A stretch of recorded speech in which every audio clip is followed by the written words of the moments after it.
Welcome to Korean True Crime with me, your host, Mimi Mizuko. When Yoon created her profile on a chatting app searching for friends, she never imagined the boy who responded would start the countdown to her murder 26 days later. With more than 7 people involved, not one person stopped to care for 15-year-old Yoon. Thank you to Vix Mack, Lala, Ben Jones, Ashley Rigby, William White, Jiwon Edwards, Nico, Elijah Hancock, Anomanom, Dr. Bob, Maya96, Lumos, and Emma Brown for your support on Patreon. Thank you for voting on today's episode topic. If you'd like to join my patrons, you'll receive ad-free early access episodes, weekly Korean true crime vocabulary hinting at the content of the next episode, exclusive access to vote on future episode topics, and occasional bonus content. If you'd like to support me with your love, find me on most social media sites at Korean True Crime. Sources are available for free on Patreon. Warning: today's episode contains some graphic descriptions of the torture of a child. Listener discretion is advised. What was that?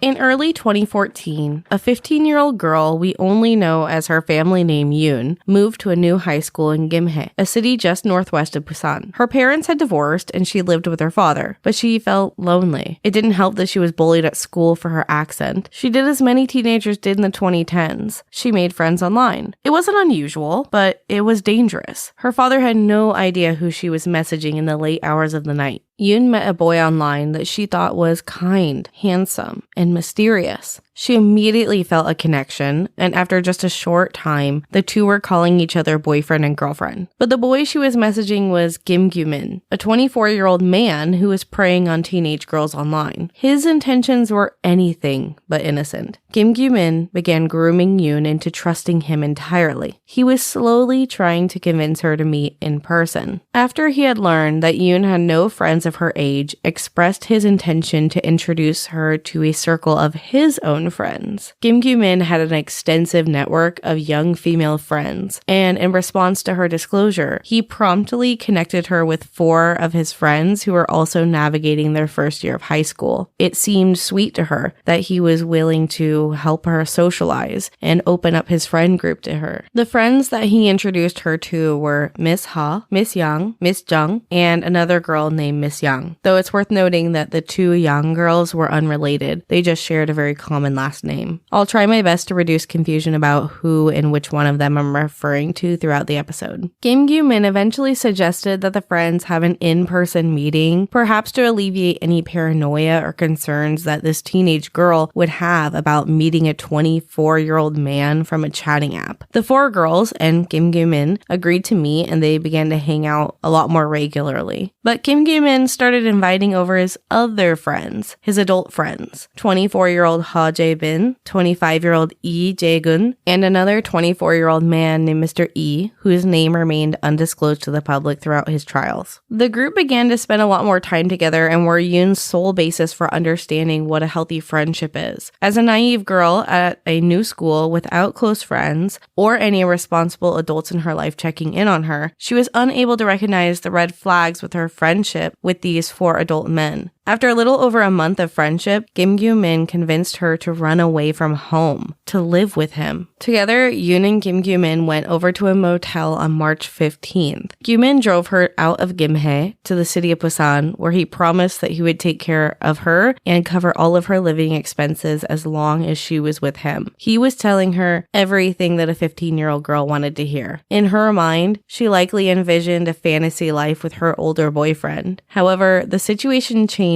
drastically as they arrived at the motel. Gim's attitude towards the girl he had been grooming for weeks suddenly changed. Yoon was no longer his girlfriend. She was his prisoner. The 3 other men were already at the motel. Ha Jae-bin, Lee Jae-gun, and Mr. E had already posted on Facebook and other social media websites advertising that they had a 15-year-old girl who was available to quote-unquote spend the night with men. These posts received a lot of attention, and in that same day, Yoon was being forced into child sex work to on average 3 men a day, but some days as many as 8 men. The posts included restrictions on who could be a client, stating that no young men would be allowed. The 3 men were getting close to 1.2 million won a day, or $900. Kim Gyu-min had left at this point after he dropped Yoon off at the motel, and she would never see him again. The day after Yoon ran away from home, her father reported her as missing. After seeing CCTV footage, the police saw that Yoon returned home actually 4 days later on March 19th, accompanied by 2 men. This happened when her father was at work. Their purpose was to retrieve her desktop computer, the device that she had used for chatting with Kim Gyu-min on KakaoTalk. The police already knew that she had talked to Kim Gyu-min because he was the last person that she had called on the phone before her disappearance.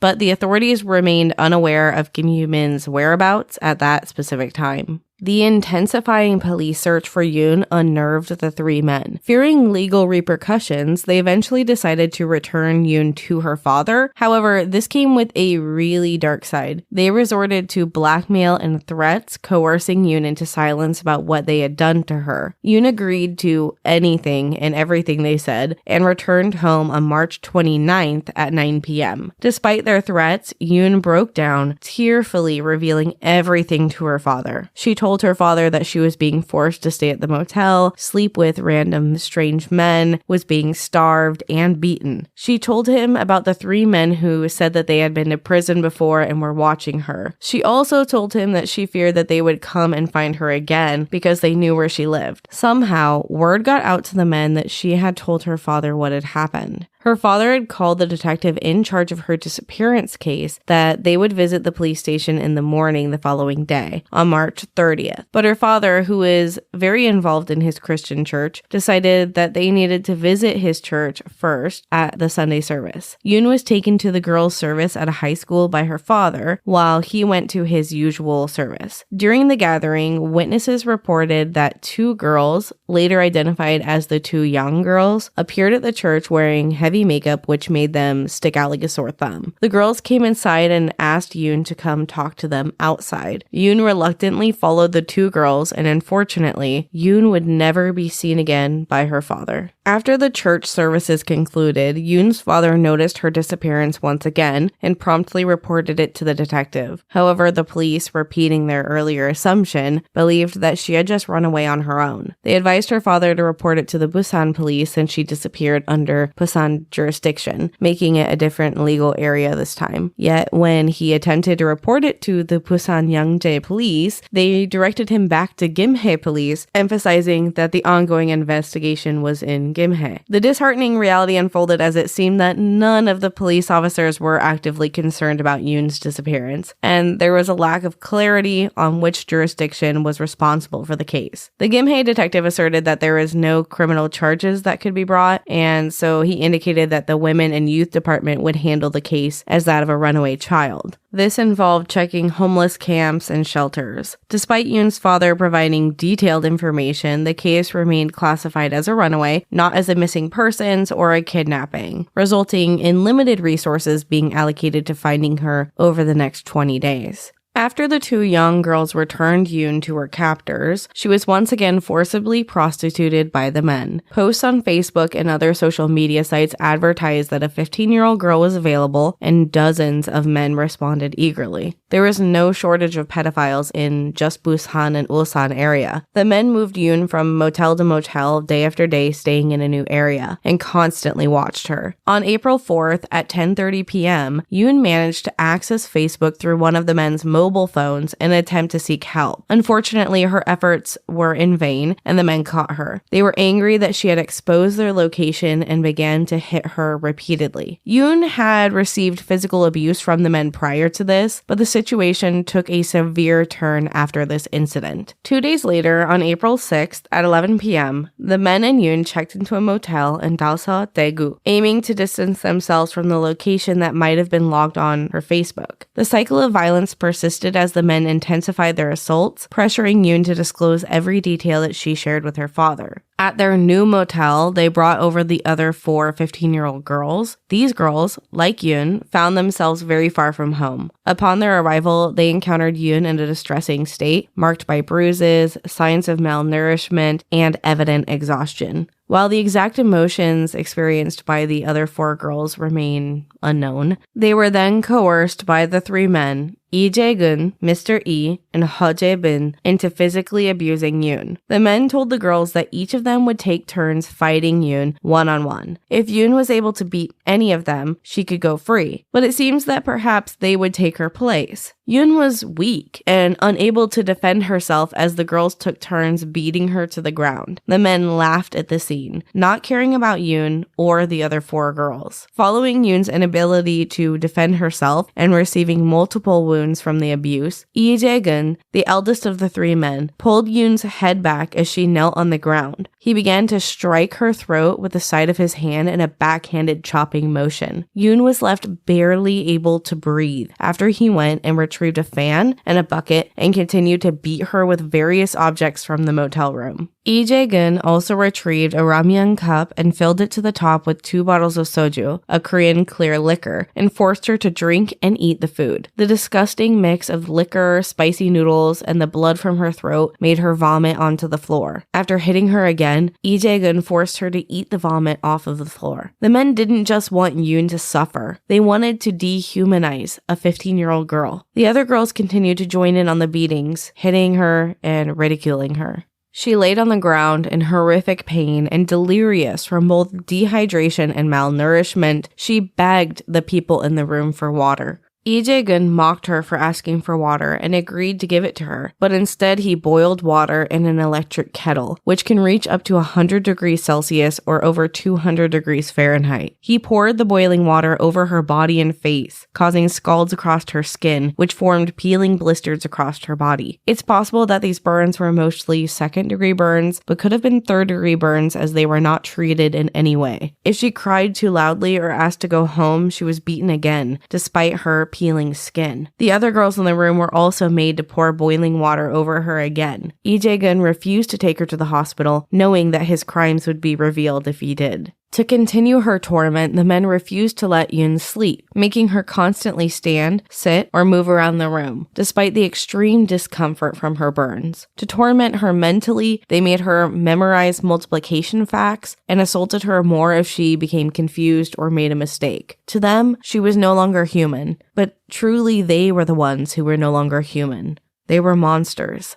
On April 9th, 25 days after she was first kidnapped by Kim Gi-min, at 10 p.m., the 3 men, one of the young girls, and Yoon, were driving around Daegu and stopped near Daeseong County on the side of the road. This is a more rural part of the city, as someone who lives in Daegu. The 3 men were playing a game of Gomok, which is a Korean version of the game Go. The 3 men decided to make a bet. While Yoon was laying unable to move in the back of the car, whoever lost the game would assault Yoon next. They started their game, and Yoon asked to exit the car to relieve herself because she was unable to even get herself up out of the car. Her condition was that bad. She wasn't even able to stand up on her own, and she needed one of the men to hold her up as she went to the bathroom outside on the side of the road. After she returned to the car, as a joke, one of the men asked her, "If you die, who would you like to die with you?" Yoon didn't hesitate to raise her hand and point at Lee Jae-gun, the man who had made her suffer the most. This answer angered Lee Jae-gun, who kicked her to the ground and began stomping on her with his feet. She pointed again at Young, who chose to join in the beatings after being pointed to as well. She grabbed a rock off the ground and began striking Yoon in the head. It's surprising that this blow to the head didn't kill Yoon after all she had endured. She was still alive. The group continued to beat her after they returned to the motel. After a lot of physical abuse that evening, Yoon passed away at 12:30 a.m. on April 10th in the backseat of the car. Her only cause of death listed is sudden cardiac arrest due to dehydration, but it's clear to see that there were more factors involved in her passing. I want to clarify, cardiac arrest is not a heart attack, which often gets confused. Cardiac arrest is the sudden stop of a heartbeat, which leads to the lack of blood flow to the brain and other organs, leading to a person to lose consciousness and die. Cardiac arrest can occur during a heart attack, but these are not the same thing. When the men discovered her dead later that morning, they made a plan to dispose of her body in the dead of night the next day. At 2 a.m., April 11th, Lee Jae-gun, Yang, and one of the other girls drove her body to an orchard in Changyang County in South Gyeongsang Province, which is known for its wetlands. They came to the forested area and began to dig a hole large enough for Yoon's body. They dug a really deep hole and then buried her body, but they knew they had to cover up what they had done even more. They had to make her unrecognizable if the body was discovered. So they poured gasoline on her face and her body and set her on fire before covering her in dirt and rocks and burying her in the woods. The next day, however, the paranoid group returned to the scene, dug up the grave, and dragged her body back to their car and put her in the trunk. They would have her body with them until a day and a half later, on the 14th, when they carried her body from the side of a quiet road near Gwangok Bridge in the same county to a mountain that was near the road. The two women used their phones as flashlights in the darkness while they found the grave that the three of them had dug the previous day. This time, they had a new idea to hide her body from being discovered. They'd bought quick mix cement with them and began to dump cement all over her body, but they didn't have enough to cover her body, so most of the grave was filled with rocks and dirt. They were confident that her body wouldn't ever be discovered. It looked like undisturbed dirt in the middle of a mountain that wasn't often walked on. How often are remote mountains visited by people? How likely was it for an animal to dig that deep and expose the concrete? They truly believed that they had committed the perfect crime and would never be caught. The police had no leads on the whereabouts of Yoon or her kidnappers. In fact, the case was actually still categorized as a runaway child at this point, which is not taken as seriously by any means. Her father insisted that she was kidnapped, however, and had told the police everything that his daughter had confessed to him, but it was too late now. 10 days after Yoon's murder, on April 19, 2014, He Jae-bin, Lee Jae-gun, and Mr. E went to a Nore business room in Yusong, Daejeon. A business room is like a private room that usually has a long U-shaped or L-shaped sofa next to a large table with a karaoke machine, or just speakers or a TV in the room. Different business rooms have different setups. Some are like private karaoke rooms that offer alcoholic drinks and foods. Some are room salons that have sex workers who offer services. Anyways, the three men had gone to a seedy private singing room club and were having drinks with the 15-year-old young girl, the girl who had attacked Yoon in the car and helped bury her. The men had still been searching for pedophiles who were willing to pay money on a chatting app. However, now they had turned their violence towards Yang, who would now be trafficked to men. They had gotten a response from a 45-year-old man and asked him to meet them at a motel nearby. Once the man was in the motel room with Yang, they cornered him and threatened that they would expose him as a pedophile if he didn't give them all of his money. The man believed that this was just a scam and most likely they wouldn't actually act on their threat, so he tried to leave the room. However, the three men dragged him into the parking lot where they beat him up. The assault was captured on CCTV, showing the three men mercilessly beating the man, focusing mainly on his head. During the assault, He Jae-bin grabbed a 20-kilogram or 45-pound clay pot that was outside and smashed it over the man's head. The man appeared to be unconscious and was dragged into the car, shoved in the back seat, and the men drove away. 3 hours later, the man woke up and begged for help, but the men stopped the car and continued to attack him by putting out cigarettes on his skin and holding a lighter's flame to him to get him to reveal his credit card PIN. Shortly later, the man died of his injuries in the car. The men didn't have a plan for his body and decided just to abandon their car altogether on the side of the road with the body inside. They took his jewelry, watch, cell phone, and pawned them to get money to buy a replacement car in the meantime. They also used his credit card. The men were on the run for the next 3 days until they were apprehended separately after being seen on CCTV at the motel. But the men were arrested for the murder of the John, not for what happened to Yoon. The police didn't know they had any connection to Yoon except that just a few days prior, Kim Gyu-min had been arrested in connection to Yoon's disappearance because remember his phone number was the last contact Yoon had called before she disappeared.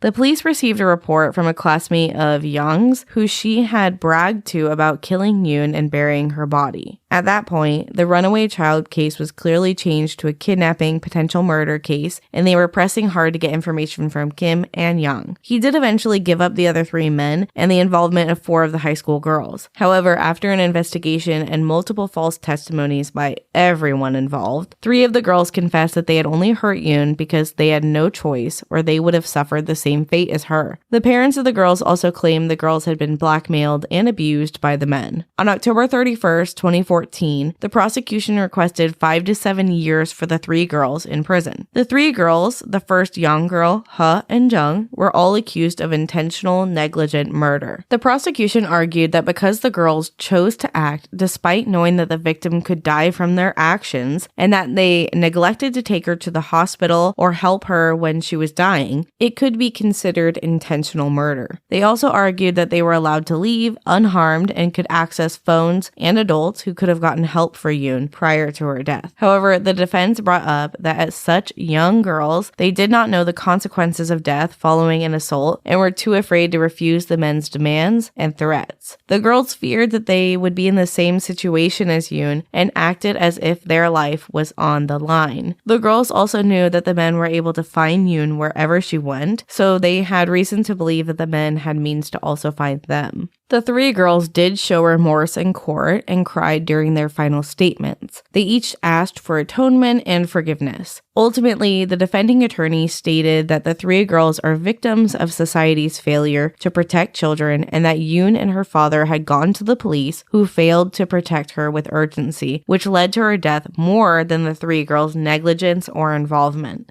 In the end, He and Jung, who had the least involvement, were sentenced to 8 years in prison with a chance of a reduced sentence of 6 years. Young was sentenced to 9 years in prison with a chance of a reduced sentence of 6 years as well. Young was given a heavier sentence as she also assisted in disposing of Yoon's body with the other young girl who stayed with the men. Victim advocate groups in Korea were unhappy with the outcome of the case because these 3 girls, who were victims and perpetrators, were handed sentences higher than the prosecution was even seeking. But ultimately, the public still wanted to give the girls a maximum sentence of 15 years for a minor. During the same trial, Kim Gyu-min was sentenced to luring a minor for the purpose of prostitution for 3 years in prison, despite the prosecution's request to give him 5 years for each of the teenage girls he lured into the group. The trial for the 3 men, Ha Jae-bin, Lee Jae-gun, and Mr. Yi, was much later on February 13th, 2015. The men were indicted on multiple charges including murder and prostitution of a minor. There was no question about their guilt as the men had taken trophy photos of Yoon's corpse after they had murdered her. The judge stated, after beating a teenage girl to death, a week later they buried her without hesitation and then committed another murder less than 10 days later. It's questionable if they have respect for the lives of others or if they feel any remorse. They're in a hurry to pass the blame onto one another, and if they had not been arrested in Daejeon, they would have committed another crime. The men tried every method to have a reduced sentence, stating they had mental illnesses, impulse control disorders, and even the tried and true method of claiming that they were intoxicated. But the prosecution sought the death penalty for the men, and the court ruled that the death penalty is too extreme of a punishment. The death penalty is very rarely given down, but it's often sought in these cases as a stance from the prosecution. The court ultimately decided that they did not believe that the men had intentionally murdered Yoon and could repent for their wrongdoings through life imprisonment. Lee Jae-gun and Ha Jae-bin were sentenced to life in prison, whilst Mr. Yi was sentenced to 35 years in prison. Young, who was the most involved girl, was sentenced to 9 years in prison with a chance of a reduced term for 6 years as well. Now, in 2023, the two girls, Ha and Jong, who were the least involved, have been released from prison. But it's unknown if either of the young girls have been released, as they are also eligible for release under their minimum prison term. In cases such as this, it can be challenging to define whether the individuals are the assailant or a victim. It's no wonder that the Juvenile Act, which limits the maximum sentence for minors, was deemed appropriate for their sentencing. However, after this case garnered significant media attention, Koreans began to question if this would bring any real change. Would schools implement programs to prevent bullying? Would there be any targeted programs to aid boys and girls who are victims of human trafficking? Would there be stricter consequences for teenage violence? Unfortunately, school violence still remains a major issue in Korea. Despite the introduction of the Special Act on School Violence Prevention in 2004, no progress has been made. The law is typical in its anti-bullying approach, but it's school authorities who are responsible for punishment, leading to inconsistent measures. This can also result in covering up violence rather than addressing it. One of the main reasons for the ineffectiveness of school prevention committees is that the most leaders lack legal experience, and many professionals don't attend meetings as it's unpaid. Shockingly, law firms even advertise supporting bullies in legal disputes. Reports of bullying or violence are often delayed until the perpetrator graduates in order to avoid affecting their college entrance exams. This culture must be changed if we are to make progress in combating violence.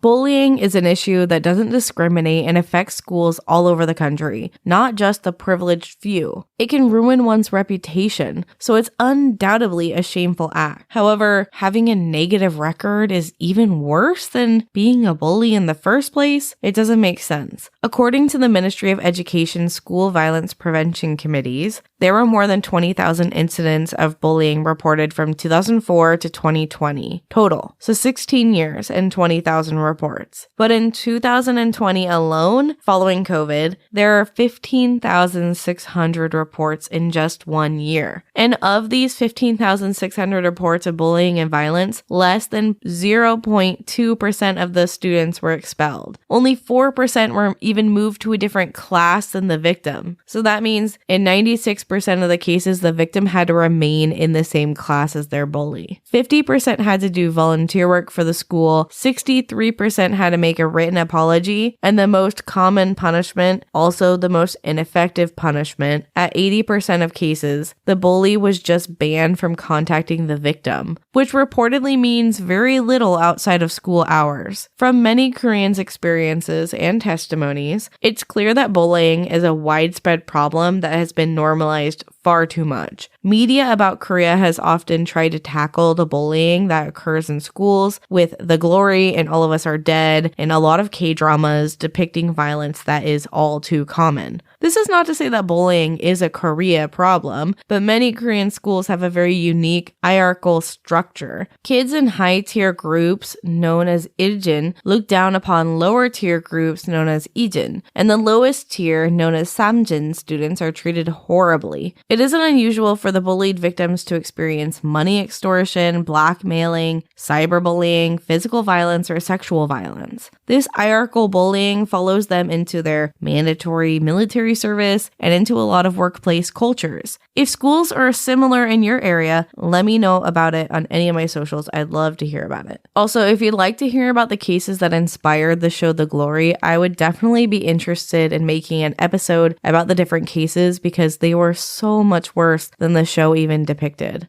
In the end, Yoon's story shines a spotlight on the rampant bullying issue in Korea, and I urge everyone to take an active role to safeguard our community's children. Her story is a stark reminder of how cruel and manipulative even kids can be, especially in this digital age. Society, educational institutions, and policymakers need to recognize the gravity of the situation. Implementing stricter punishments and adopting a resolute zero-tolerance stance against bullying is crucial. Emotional and physical abuse leaves deep scars that can have a lasting impact on a child's future. The time to take action is now. Let this serve as a catalyst for change, prompting us to create a safe environment where no child lives in fear of their peers. We need a society that prioritizes empathy, understanding, and takes swift action against bullying. By investing in the well-being and potential of our youngest members, we can create a better future. Change will only happen through a collective effort. As always, thank you for listening to Korean True Crime. I hope you enjoyed today's episode topic. If you'd like to vote on future episode topics, please join Korean True Crime's Patreon today. If you'd like to hear more, follow the show wherever you listen, and be sure to leave me some feedback. 다음에 또 봐요. See you next time.